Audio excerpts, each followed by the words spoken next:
This is the Wait Just an Infosec podcast, your weekly opportunity to tap into the minds of some of the world's foremost cybersecurity experts. Wait Just an Infosec is a weekly show live streamed on SANS Institute social media channels on Tuesdays at 10 a.m. Eastern Time. The show features a wide range of guests from across the Infosec community. Whether we're diving into the weeds of the latest data breach or exploring the security implications of groundbreaking technology such as generative AI, each episode brings you new insight to keep you engaged in the industry, feed your fire for knowledge, and amplify your value as an Infosec practitioner. Join the SANS community and gain free access to cutting-edge industry news, cybersecurity resources like technical research, and tools that can't be found elsewhere. Subscribe for free today at sans.org/join.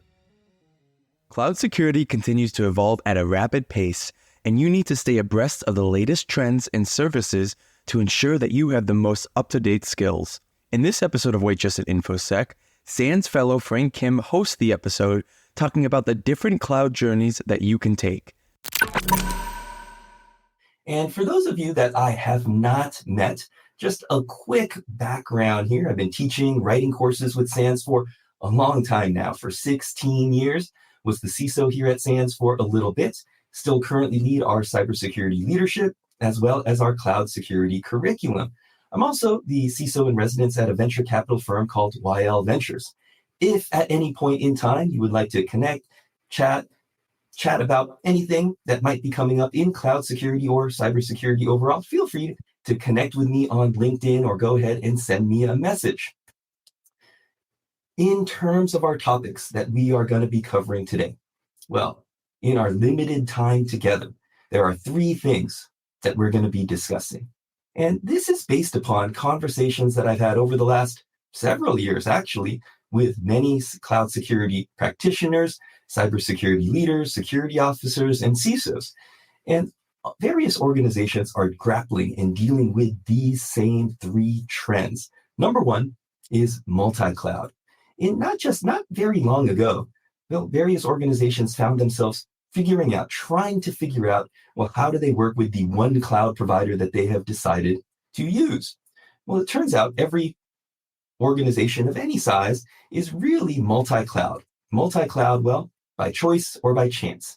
By choice, because they made a specific business or technical decision to support and use multiple cloud providers, AWS, Azure, Google Cloud, and or by chance, by virtue of acquisition, by virtue of geography, by a little bit of accident, if you will. So that is multi-cloud. And we've also got architecture here. As organizations are maturing, they realize they need to take a step back and not just deploy features and functionality into the cloud at just a rapid pace, but they need to step back and say, are we designing this appropriately? Do we have the right protections, the right design in place? So if any of you are dealing with any of these, I'm going to ask you a question. If you can, chime into the chat. Which of these three things, multi-cloud, architecture, or automation, for you right now seem to be the biggest priority? Just go ahead and type in one word, multi-cloud, architecture, automation. You could, if you want, type in all. Because what we see is when you're using multiple clouds, when you are ideally designing it right from the start, you also need to figure out how do you automate these various capabilities. Include your security best practices in your automated pipelines to make sure that your security checks, your security tests, and perhaps even tools like Kat is going to talk about a little bit later on in this show, how you can automate some of these checks inside of your automated pipelines across your organization. And I see it's very interesting here. A lot of people chiming in here with automation as being the number one driver. That's also very associated with AI. One of the things that AI can help with is some of these automation activities. It's also interesting here that many of you are chiming in with architecture, working on trying to figure out how to, get those security protections in place in a standard way. But also interesting that nobody has mentioned multi-cloud, and it might very well be that is because, hey, you might just be multi-cloud. That is just natural, the natural way of working now. So let's go ahead, and before we dive in, let's do a quick reminder here on the next slide. And as Nicholas mentions, all three are critical and they complement each other. I see somebody from LinkedIn chiming in that says they are focusing on multi-cloud right now.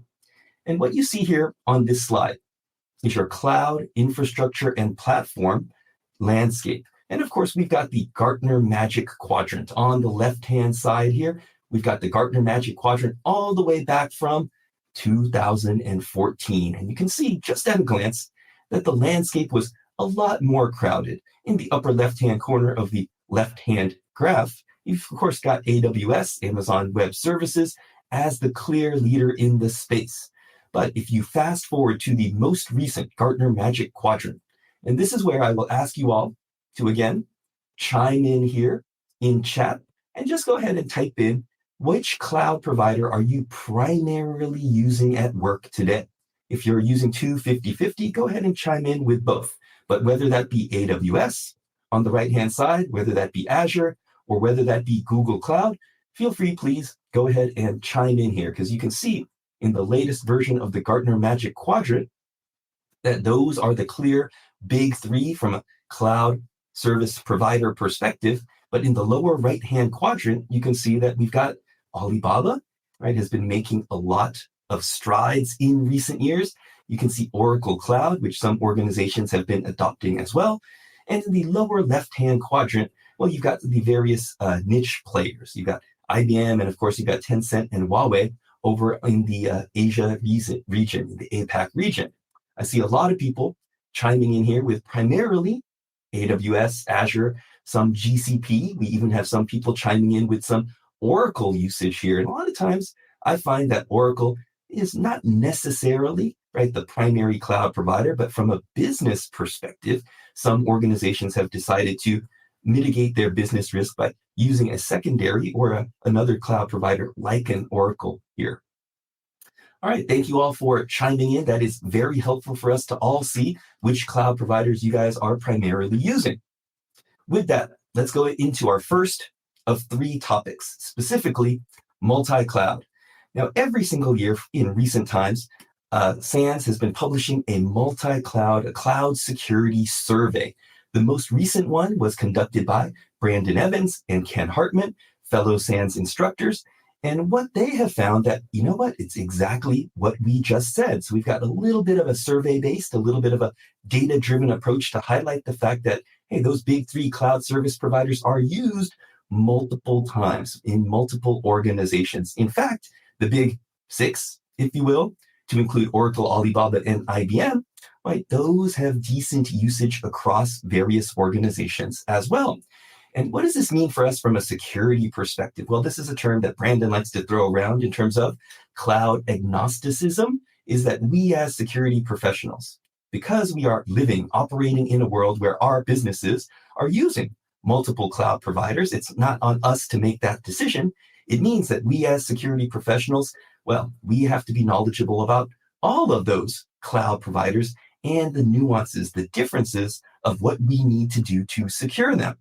Now, this can get a little bit complicated, a little bit hairy. How do we figure out, if you are just getting started in your journey, what do you need to do to secure these various cloud services?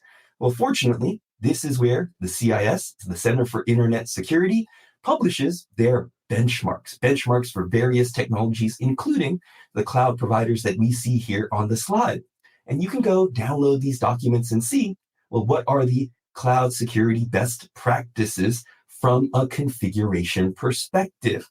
If you use these CIS benchmarks for cloud or for anything else, feel free, please go ahead and chime in with a +1 or a thumbs up in chat, just to confirm that you do use these. Now, it is important to note that while these CIS benchmarks cover the foundational areas like IAM, logging, monitoring, networking, storage, and so on, well, these CIS benchmarks do not cover every single service that the cloud providers provide.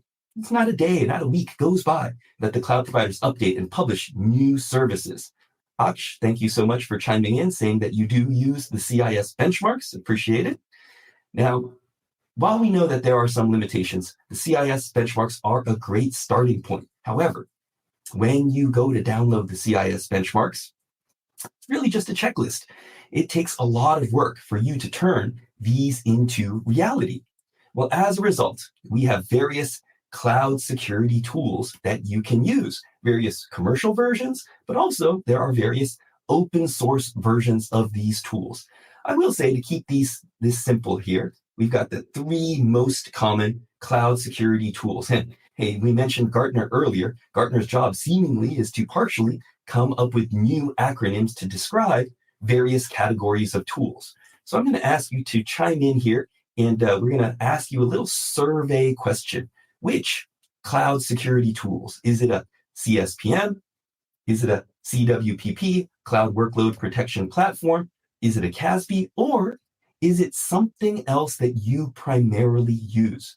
So as you guys are chiming in here and entering in your responses to this survey, I'm going to go ahead and talk a little bit more about these 3 tools to set the stage. CSPM, Cloud Security Posture Management. It is scanning all of your public cloud infrastructure and platform as a service offerings, really looking for the equivalent of those open windows, those broken windows, those unlocked doors, where you got a cloud security specific misconfiguration. CSPM is basically on its way to becoming the vulnerability scanner for your cloud environment, like you have your traditional vulnerability scanners. So really that is focused on, well, yes, your cloud infrastructure and platform offerings. And again, feel free, go ahead and please chime in here into the survey at your leisure. But then in the middle, you've got your cloud workload protection platforms. This is what provides security for your quote unquote cloud native infrastructure. Now, you've got the CNCF, your Cloud Native Computing Foundation, that defines cloud native as any cloud related technologies that support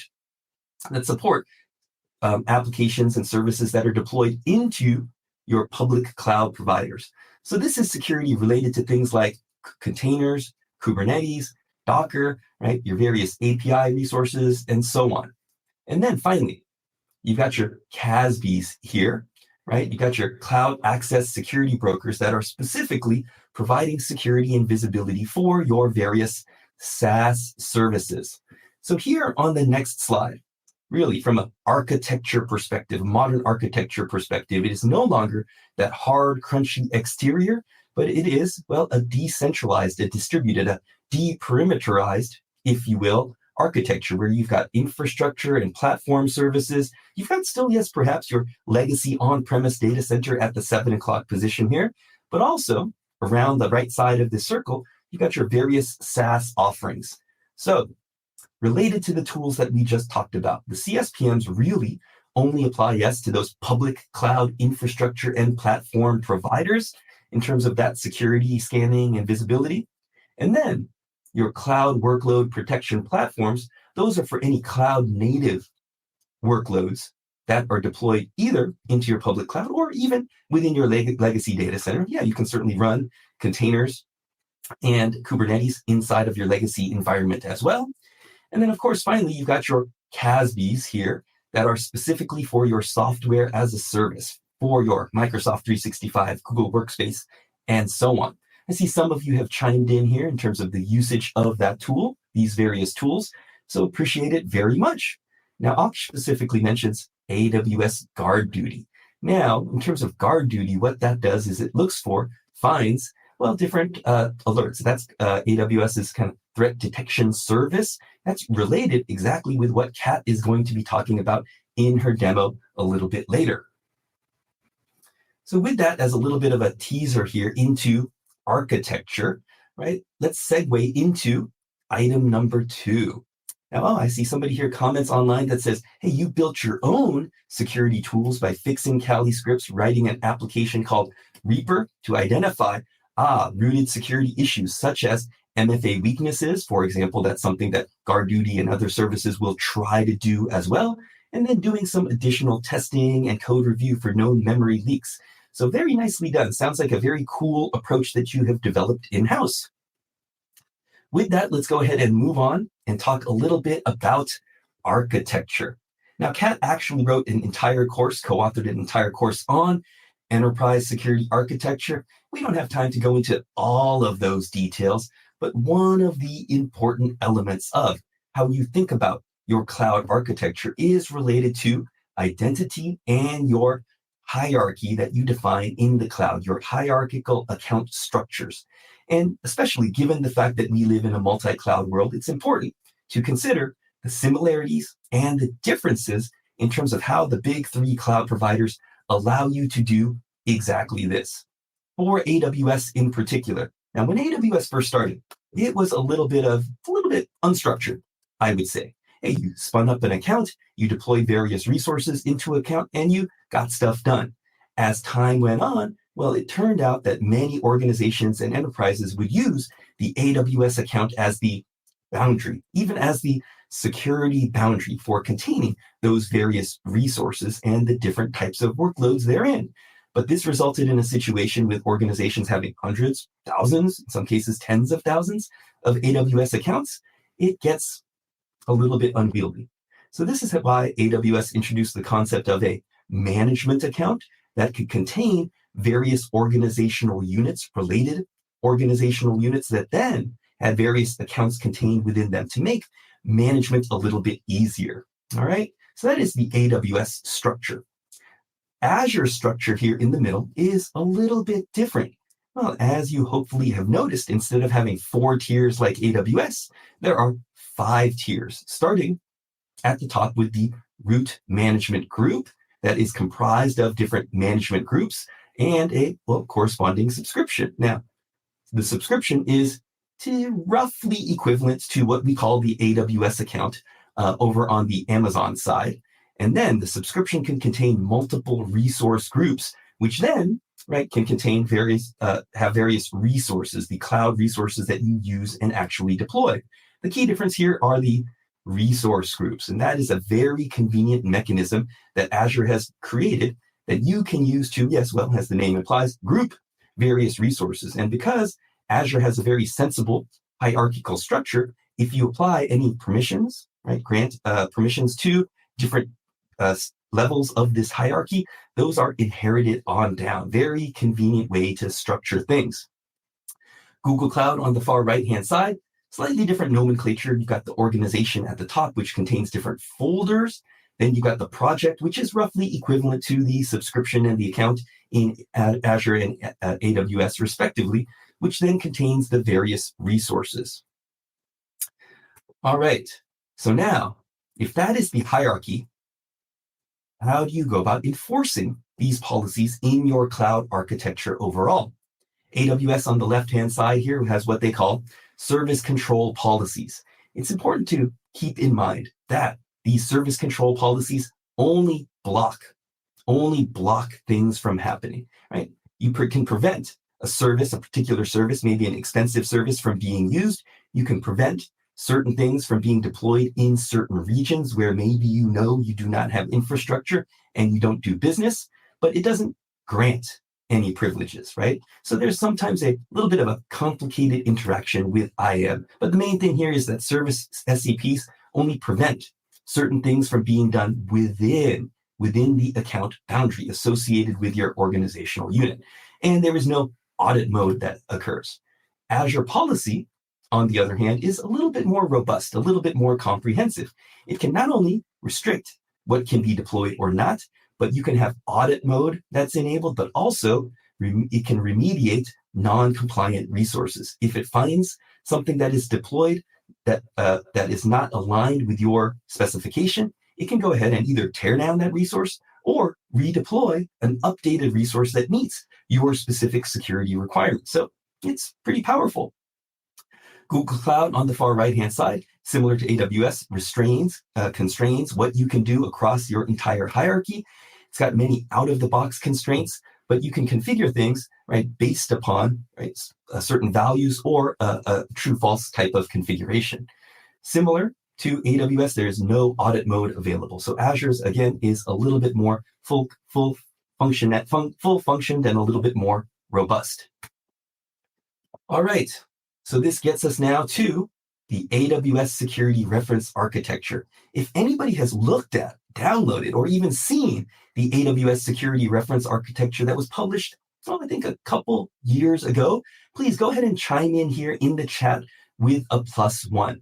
Now, we're specifically mentioning AWS's architecture as reference, as an example here, because they define a number of really good best practices. As you can see here, you've got that org management account that we mentioned, but one of their big suggestions is you go ahead and define multiple organizational units.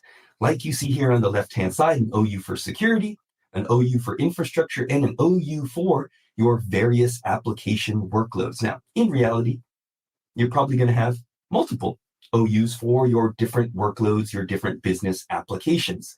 And let's go ahead on the next slide here and zoom in to the security reference architecture for the security OU. And you can see that AWS suggests that you should have an org management account. Looks like, sorry if I'm going to mispronounce this, but Damilola, right? Damilola chimes in and says, hey, yeah, you have used the AWS reference architecture before.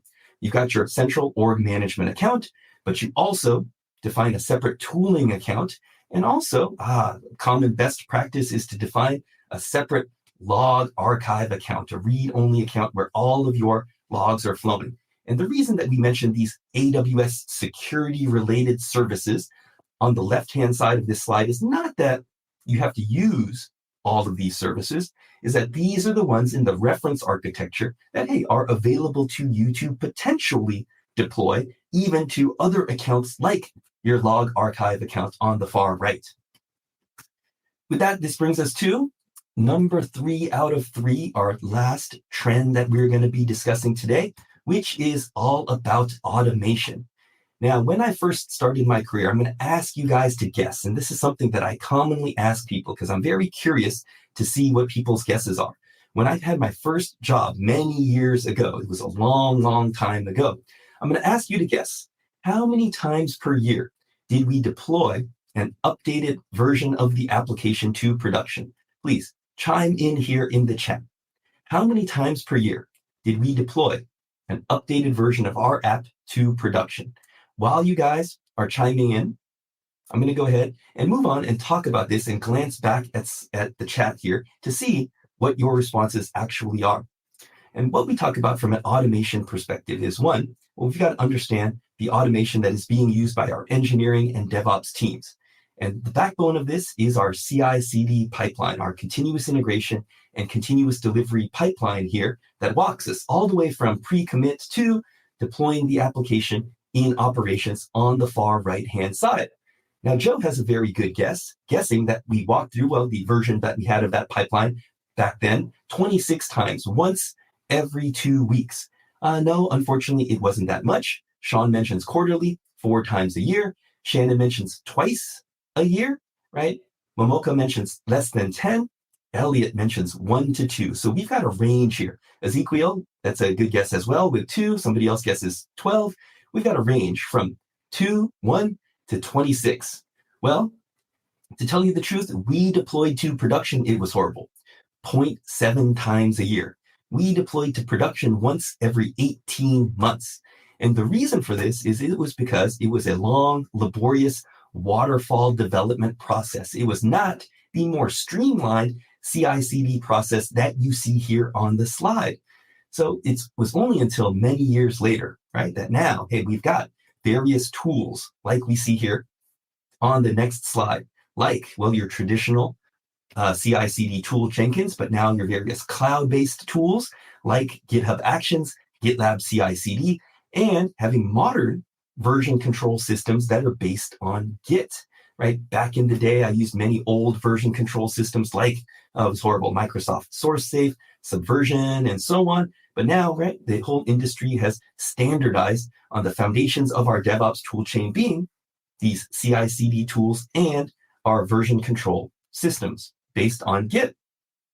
So if we have an example here with Jenkins, you can see on the far left-hand side, we've got the commit phase that's kicked off by pre-commit. That's not shown further left here.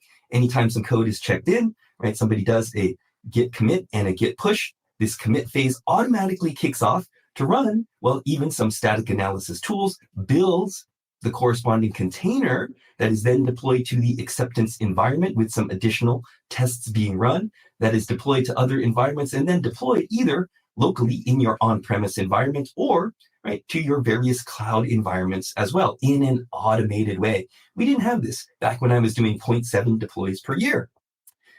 And we mentioned this here because one of the things that we want to automate is the search. It's the search for security issues. I'm going to ask you to chime in here and in chat. And if you identify any security-related vulnerabilities here in this Docker file, please go ahead and add in the line number. Because just in a few moments, I'm going to switch to the next slide where we reveal the security issues associated with this Docker file. Now, of course, the Docker file is the file that allows you to define what is going to go into the container that is hosting, that is the container for your application functionality. And there are a number of different vulnerabilities that are in this particular Docker file. All right, so I'm going to go ahead and reveal what these are real quick. I see Anani already chimed in with line number 15. Thank you very much. Hey, I owe you a drink if we are ever able to meet in person, because line number 15 has the application running as root. Yes, we ideally do not want to do that, but we got a number of other issues here. A software supply issue on line number 1 with an incorrect registry pointing to MCR RN Microsoft, not Microsoft.com. We've got an older version of the SDK that might have some vulnerabilities. We've got hard-coded secret on line number 5, pinning the package version in line number 7 to a version that potentially is outdated and has some vulnerabilities. So many of you chimed in correctly with line number 15 as the root user. I think Servet is pointing out that maybe the whole thing is vulnerable, which we definitely see here as well. So thank you guys for doing that quick code review. And we mentioned this here as an example of one of the tools that you could automate, one of the types of checks that you can automate, because you've got various open source tools. We're only showing the open source versions here. There are some commercial versions of some of these tools, but this is where on the left-hand side, you can scan your Docker file for vulnerabilities like we just did in the Docker file, but you can also scan your running containers using some of the tools we see over here on the right-hand side. So what we just talked about here before I turn it over to Kat, was multi-cloud, was architecture, and was automation. And this is all related to, your cloud security journey, your team's cloud security journey, and your organization's cloud security journey.